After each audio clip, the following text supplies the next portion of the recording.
Thank you, Dave. $200,000 is going to help keep youth hockey and figure skating alive at the DECC. Now, this afternoon, Duluth leaders announced they'd be giving that American Rescue Plan funding to the convention center.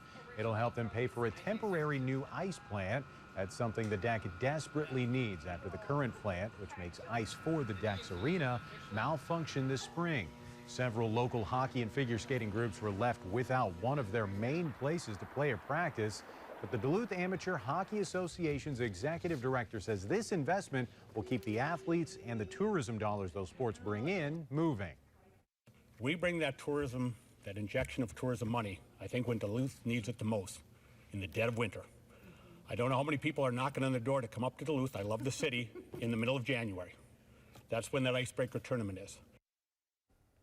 And a study by UMD estimates DAHA and the youth hockey tournaments they host have an economic impact of more than $10 million. The Duluth Figure Skating Club also holds the second largest tournament in the country at the DECC.